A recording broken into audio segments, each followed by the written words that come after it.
Hello, everyone, and welcome back to WTF Menopause. I'm here with Tasha Skillin, and we're going to talk about meditation and mindfulness and how that can impact our menopausal symptoms. So thank you so much for joining me on the podcast, Tasha. I'm excited to be here. I'm so thankful that you took the time, took the time to be here with us here today. So a little bit of background on Tasha. She's the founder, this is amazing. I love it. She's the founder of the Rulebreaker Society. So you know we're going to have a good conversation because she helps women to break through arbitrary rules that have been holding them back from achieving their life's purpose. So this is going to be a really, really fun discussion. But before we get into that, let's talk about a little bit about your background and what you've experienced personally on a personal level with menopause, if at all. Yeah. So I have had a lot of experience with menopause, mostly through my mom and her sisters and my grandmother watching it happen while I was going through my own chronic illness. And so the side effects of your lifestyle are similar, although the physical symptoms may not have been exactly the same. Mm. And what I noticed through watching them struggle with this is there's a social component like we've talked about before. There is the emotional component that is usually pretty compartmentalized for everyone else, but it's inhabiting a conversation in our minds constantly about, am I crazy? Is this really happening? The self-doubt, all of those pieces. And I watched my mom and her sisters and my grandmother go through these pieces quietly. And it wasn't until I was an adult that I saw, other women through my other careers going through this process and how excruciating it was to live so silently in this process. And then through my own health progress, so my health journey, where I was diagnosed with a chronic illness and was bedridden for about a year and a half off and on, you're stuck in bed with only your mind. You're isolated. And yeah. I think it's very similar in that sense, that you're stuck thinking about what you could have done, you should have done when you had these certain aspects of your life that are no longer going to be. And that there is, limited, you have this belief that there's limited opportunities going forward. And it's a real deep dive into who you are, what your purpose is, what you've done to fulfill that. And I think there's a lot of work to do in our society to support women in their emotional progress and practice throughout their lifetime. And menopause is a milestone. It should be celebrated and supported and encouraged through, as opposed to put in a corner and punished. So, yeah, I totally agree with you on that. Yeah. I mean, and I'm sure the listeners here will have heard me say this a few times if they've been listening for a while, but, we get the education about how our bodies are going to change when we're, in school, when it's starting, okay, this is what's going to happen. This is the reproduction system. This is how babies are made and all that stuff. And so we get a little bit of a, well, even sometimes a little bit more, but we get an understanding of at least what's happening to us as we go into this change. And then when we get, for those of us who do have pregnancies and go through that cycle, and we go to birthing classes and they tell us how that's going to work. And the boys are involved in that, the boys that are in the health classes, and then a spouse potentially that might be going with it. But there are no menopause classes. There is nothing that really prepares us. There's no consistent education for men or women to really help us understand what's going on, that we're not crazy, that we have this natural process, and it's okay. And it's okay to do all these things. And there's no one guiding you. Like, no. when you're a teenager, theoretically, there's at least a health teacher helping you through that. And hopefully parent. Right? Ideally. I do. And then, when you're pregnant, you have girlfriends who are usually going through the same thing that you're close to. You're really close in that era of your life. And people have just gotten married, and you have the OBGYN and those things. But when it comes to menopause, so lonely, and there isn't a lot of support. And then, like we talked about, there are major shifts happening other than just physical that you don't know how to navigate. And then you end up thinking, well, I just got to figure this out on my own, but you can't solve a problem with only having the pieces that you started out with. And so, Right. yeah. Yeah. And the other piece of that is, and this is something that I'm sure you've experienced as well, just even with chronic illness, is that the medical profession just isn't equipped and doesn't understand. And, I could go off on a total tangent on Yeah. the whole, and I'm not saying all, but a lot of medical providers, and there's research that's been done on how women's complaints have been downplayed. We're hysterical, quote Oh, yeah. unquote, or we don't, it's all in our head or whatever. And then we feel even more alone because we've gone to the person who's supposed to help us figure this out, and they discount us as well. So this is like a huge void that we need to fill and we need to talk about. And oftentimes they're only trained in the physical, tangible side of things, not even the biochemical side of things, Right. which would be a huge help. But then you layer on the mental and emotional side of this process that they have no training in. Right. And oftentimes you'll find a lot of MDs who would love to be able to support their patients in that realm, but they don't have the training, and they don't, with the way health insurance works, they don't have the amount of time. I could go on a as well. So you are in good company. Yes, all of it is broken. And so I'm so glad that you're doing this so that some of the women out there who are going through this don't have to feel so alone. Yeah, for sure. So let's jump into our topic, which is mindfulness and meditation, and this can be a real support for women in a way that maybe we don't always think about when we're dealing with our symptoms. So let's start off about what mindfulness and meditation are, and what the difference between the two of those are. So mindfulness and meditation are, first of all, completely underestimated as far as the power they can have on anybody, Yeah. in their ability to show up as their best version of themselves in their life. But especially during a time of transition where there's a biophysical change happening in your body. One of the things that so much research is showing, especially over the last decade or so, is that your stress management, your stress hormones affect your sex hormones, and vice Yes. versa. And if you're not addressing that on a regular basis, as our culture gets more and more busy and there are more demands on our attention, your natural state of being is not calm. It's not Right. rest, and then you respond. It's at halfway already. Just when you wake up in the morning, you're usually at 40 or 50% of your stress level for the day. Yeah.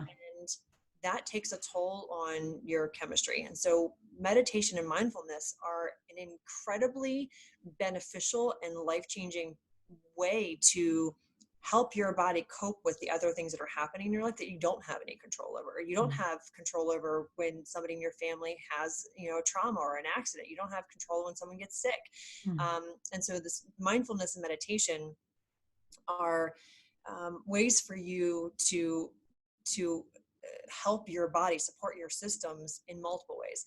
So what's funny to me about this is that because it's free, people don't think it's valuable, because we've been told for so long that in order for something to work, it has to be really expensive and really hard. And there's a whole bunch of free stuff that you can do to support your system. And so I'm so glad that we're talking about this today, because mindfulness is your ability to, and your practice to be present in the moment. Most of us as women who are, have a million obligations, who are responsible for taking care of our children, in some degree, our partner, even if it's a mutual give and take relationship, and our parents, especially with you're talking about women in the menopause era.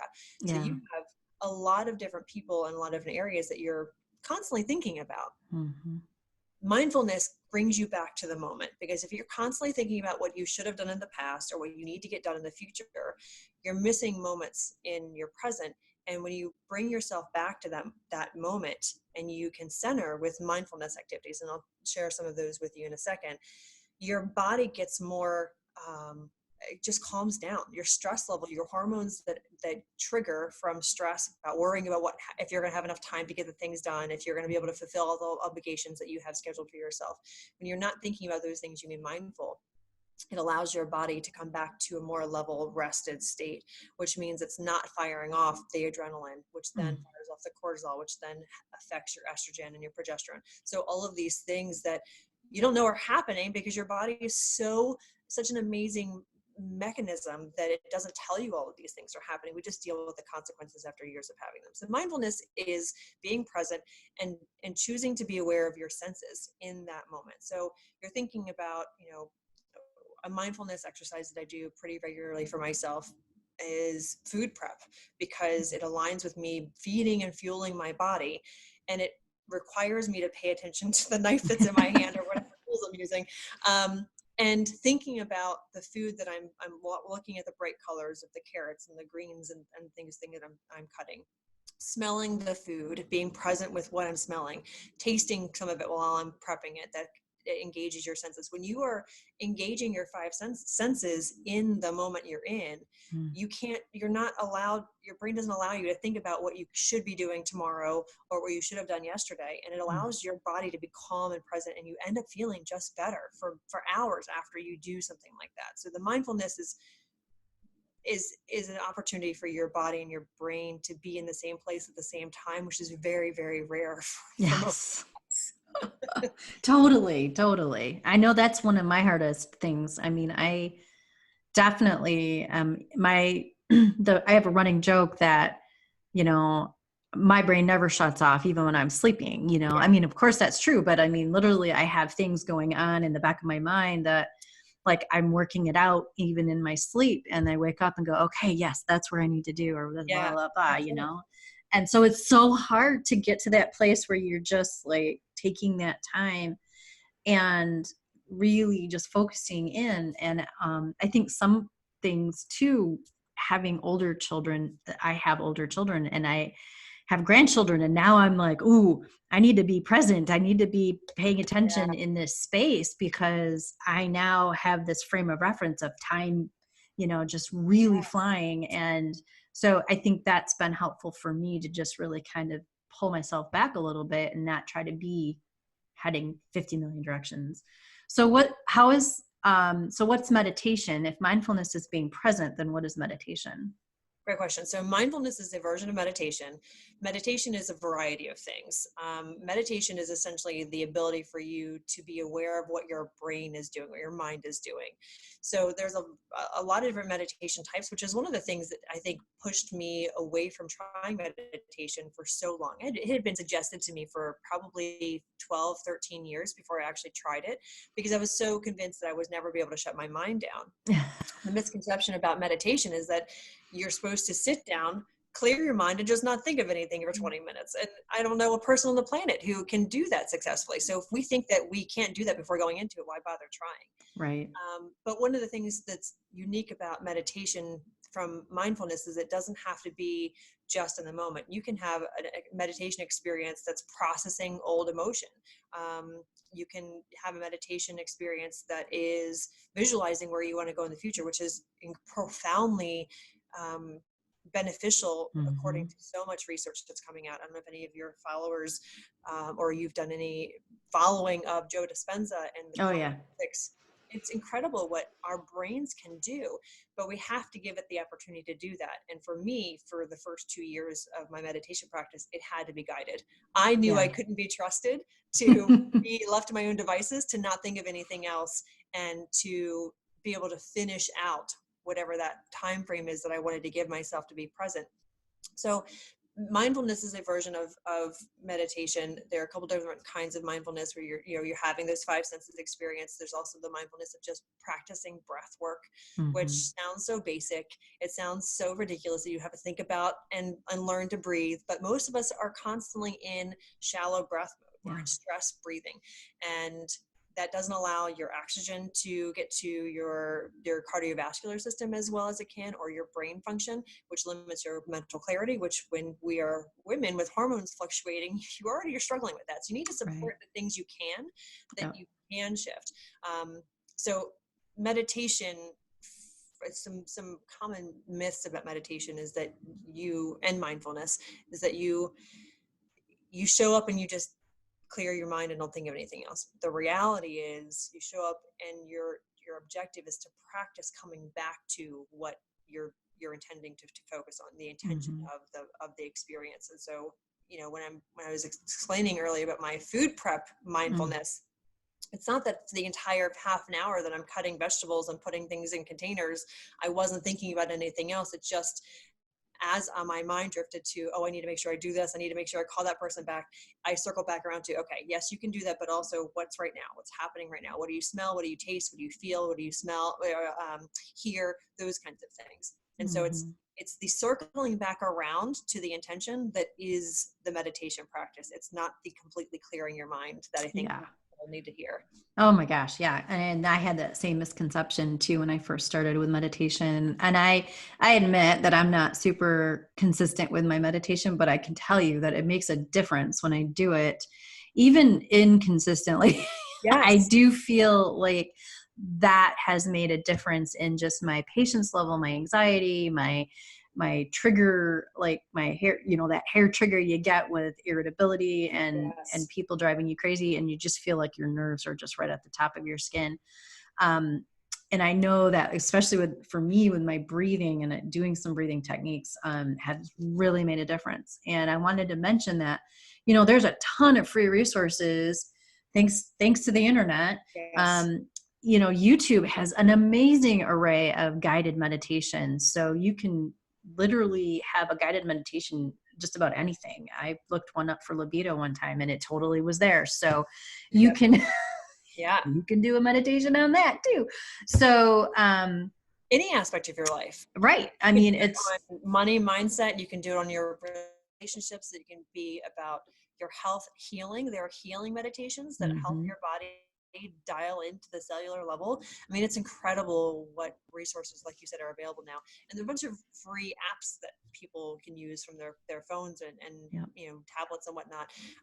The one I used first and have just stuck with because I got familiar with it is called Insight Timer, and it allows you to bookmark some of your favorites and to search through times. If you're worried about 20 minutes being too long, 2 minutes of a breathing technique will Mhm. significantly decrease your heart rate and bring your anxiety and stress level down. Like, even if it's just for that day or those couple hours, it has a Mhm. huge impact.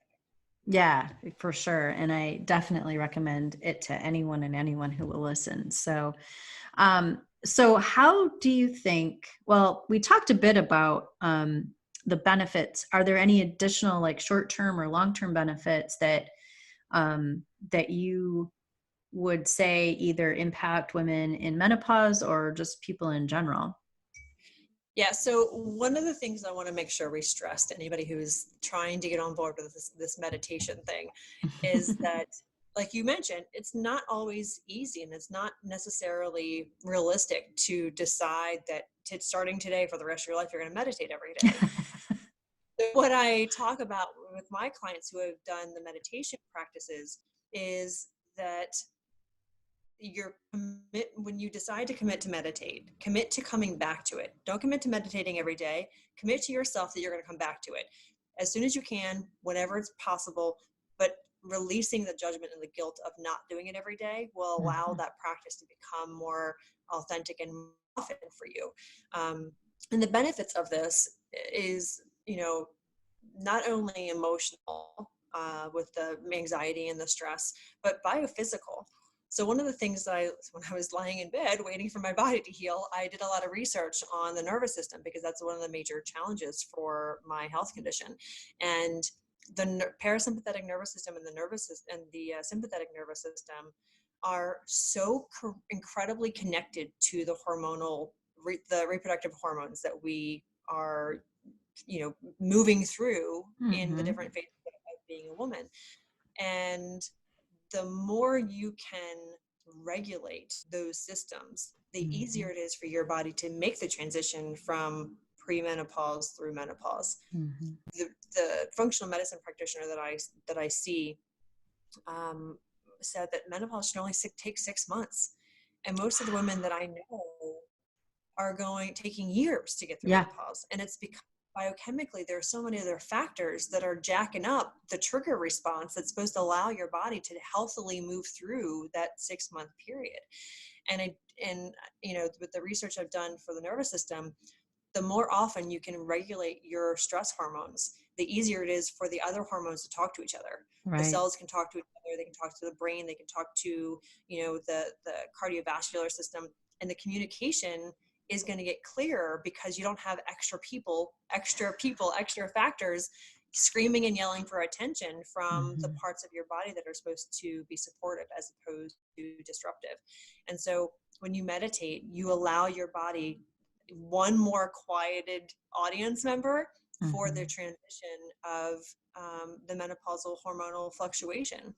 And when you meditate, even a couple times a month, it is going to dial down the chain reaction of your adrenaline and your cortisol.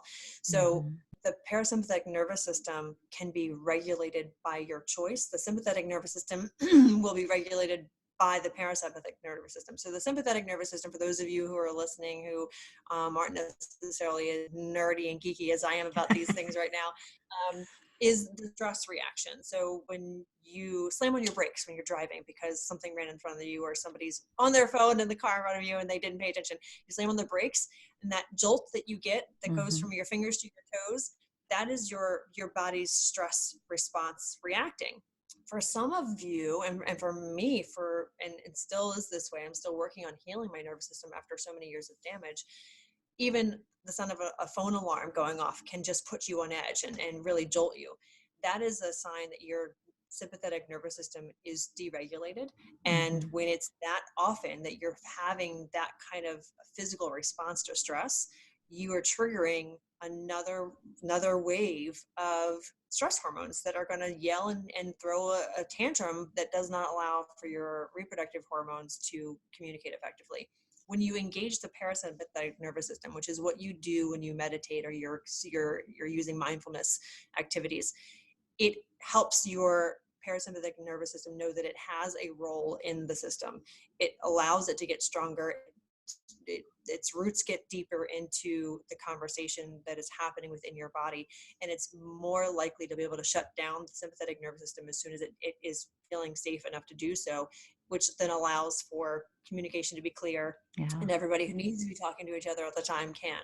And so it's uncanny how clearly beneficial this practice is, and I really hope that it becomes something that more doctors are encouraging their patients to do. I have seen an increase in this with medical practitioners, because I think the research is now coming out to show. For a long time there wasn't research to back this up, but there's so much research now showing that it's beneficial. The CDC is showing a lot of that now, and so hopefully we'll start seeing some of this more recommended free stuff to help our bodies heal.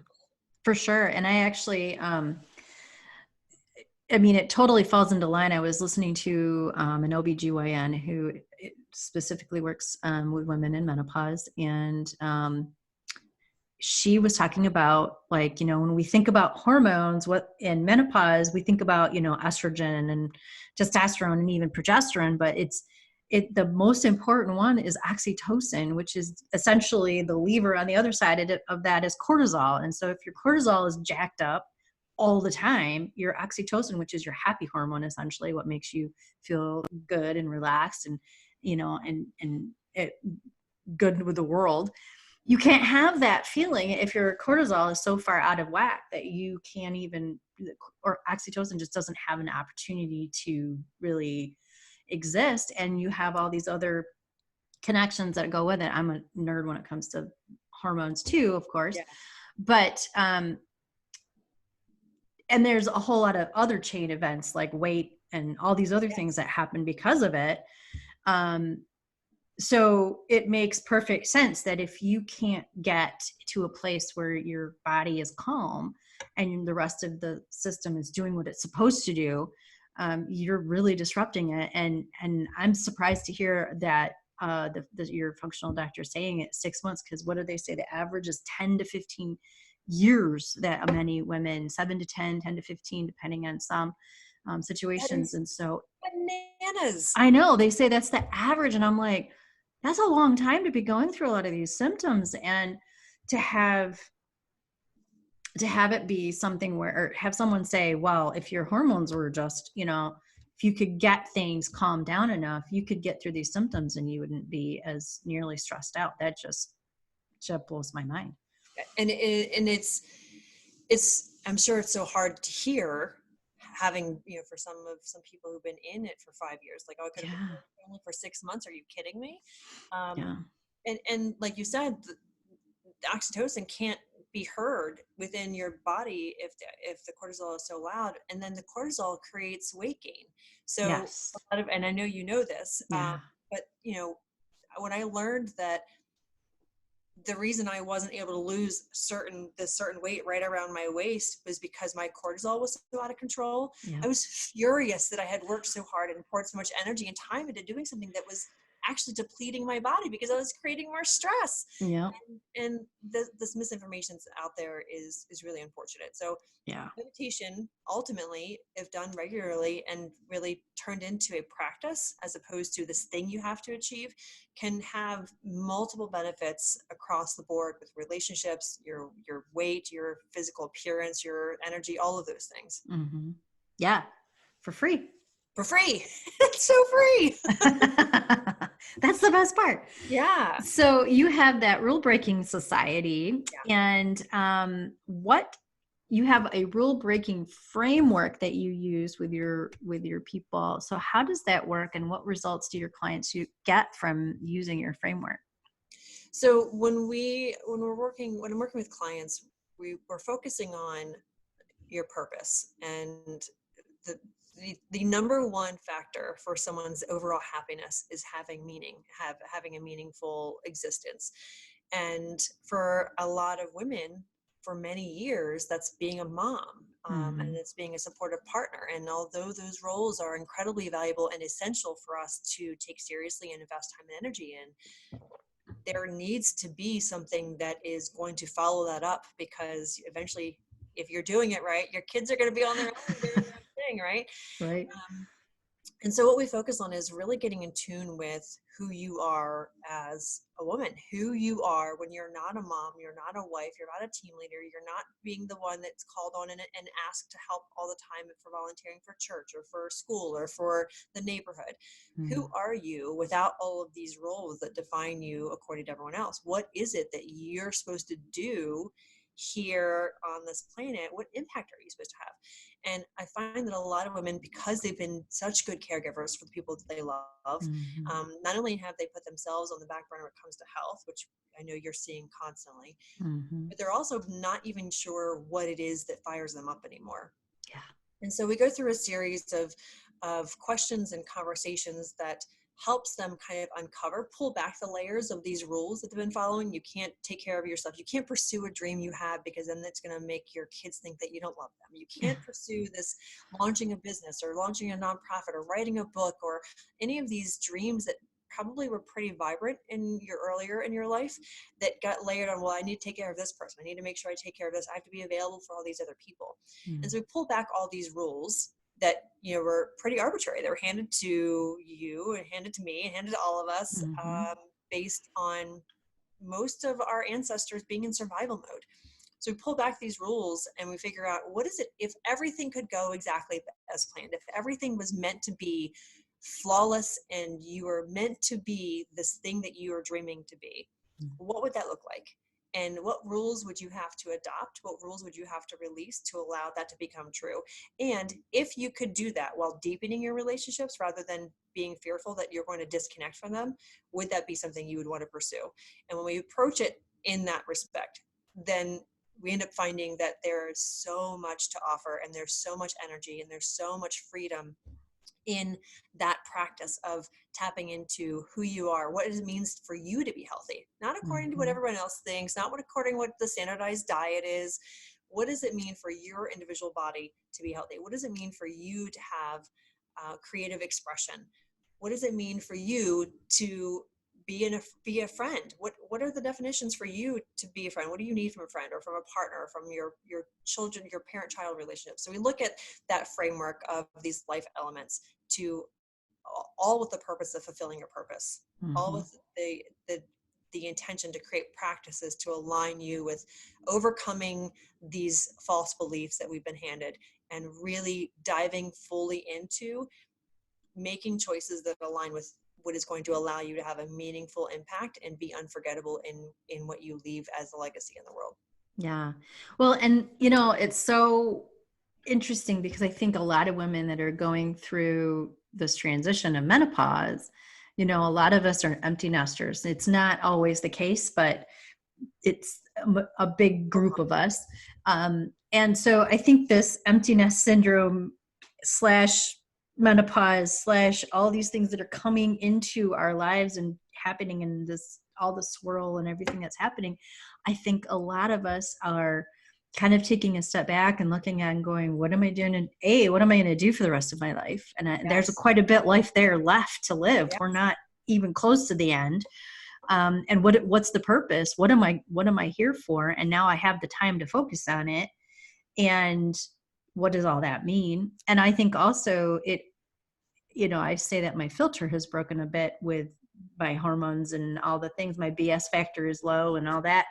So we kind of start to realize I do have a lot of life left, but at the same time, I'm also realizing that there's not as much as I wanted there to be. Right. And so I'm not going to sit here and monkey around with things that are superfluous and unimportant. And I want to get to the good stuff. And so I think this is a really great way to go about it, because then you're able to really, and I'm a sociologist, a trained sociologist, so I get the societal stuff. And so pulling those societal layers back, that the expectations and all the crazy stuff that we don't even realize that we've been handed to us, that we're following without even any thought, because it's part of just our society.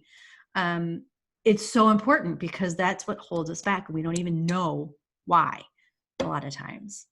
And that's one of the things that we end up discovering as I take these personal journeys with each of the members in the Rulebreaker Society, is that they're one of the comments from one of my clients yesterday. We had a training call, and she said, I just can't believe I didn't even know these things were things to think about, and now my mind is blown that I have all these what'd she say? All these doors opened and all this stuff is all over the floor, and I don't know what to pick up and start doing something with. And so one of the things that we do is, once you realize you have all these opportunities, how do you prioritize? How do you know which one to start with? And we start, implementing one to two practices a month to kind of layer. And over the course of a year, things start to feel easier. You start getting into a rhythm and a flow. But yeah, the clarity that comes from a change in perspective of time is a gift, but also kind of gives you a kick in the ass. Like, it's an accelerator of getting things moving. I poured all this time into all these people. Now I need to catch up and pour all this time into what I'm supposed to do. So yeah. I think this is not only, I think we have this opportunity to really step into our power at this time of life. And I think in part the hormonal changes and everything. And I was just reading an article that there's even an evolutionary biology reason why women go through menopause, to help keep communities together, but also to do these other things that are really important for, society. And I think that we really have this great power to do these things, whatever these things may be for each one of us. And we just need to really step in and own it, and see it as an opportunity instead of anything that would be. And I'm not trying to discount people's emotions and their feelings and the physical stuff. I mean, it's there for sure, but to change and shift our perception of it a little bit so that we can see it as a way to transition into this new stage, and to really find that power, and to really find and go for it. And what do you got to lose, right? Why not? And there is a way to do it that's empowering. Yeah. It doesn't have to be the stories that were 20, 30, 40 years ago, where when a woman starts pursuing her purpose, everything else falls apart. That's not real life anymore. No. And there's a way to have your cake and eat it too. And why not? Why shouldn't that be part of your journey? Why shouldn't that be part of your story? So yeah, it's incredible. And the meditation practice has really helped a lot of women to clarify and shorten that time between, oh crap, I have this much time left, I don't know what to do, and oh, now I have clarity, I'm going to take some action. So I think that's another powerful piece in that that transition stage of getting clear with your personal power. What am I good at? What am I not good at? So I don't have to waste time trying to make that better. If it's not better by now, I'm not going to try to make it better. Just go all in on your strengths. And that meditation practice is it will help you get really clear about your personal identity, because it connects with your inner wisdom and your inner voice, which for many years we've been told to not listen to, because all these other people needed things from us. So it's so powerful. And like we said, it's free. So Yeah, absolutely. So why not? Right? Yeah. So we're going to wrap up, but I have one question that I ask every guest, and that is, in your opinion, what are 3 small steps that we can take right now to help with our menopausal journey? And I have a feeling you might say meditation, but are there any? Yes. But what are these like 3 concrete steps that could really help somebody maybe step towards those things? So I think the meditation obviously is the big overarching goal, but in that process, it are a couple of smaller steps, which is I think I sent you the link, but if not, I can send it to you right after this. The meditation practice sometimes can be a little overwhelming for people to start, and so I created a little mini course. It's about an hour long, called Meditation Made Easy, and it walks you through how to create your own meditation practice. I walk you through what I did to figure it out, because I was overwhelmed by the process, but I had plenty of time to figure it out lying in bed. And so I walk you through what to think about, what to look for, and the expectations that you need to let go of. So meditation for sure, investing the time in that meditation process, but also learning about the nervous system. It will literally take you less than 15 minutes to do a quick Google search on the nervous system and what impact that has on your reproductive hormones and the transition of menopause. And then I think the other thing is making sure that you have community, making sure that you have other women in that arena who you can be real with, who you don't have to sugarcoat your experience with, while also being expected to be leveling up to show up to your life, and not just sit and dwell in the misery that it can be, but also what are you going to do with that misery? What are you going to do to inspire others? So I think that would be it. Meditation, learning about your actual human anatomy, the nervous system specifically, and then making sure that you're connected to other women who are going through this in a positive, supportive way.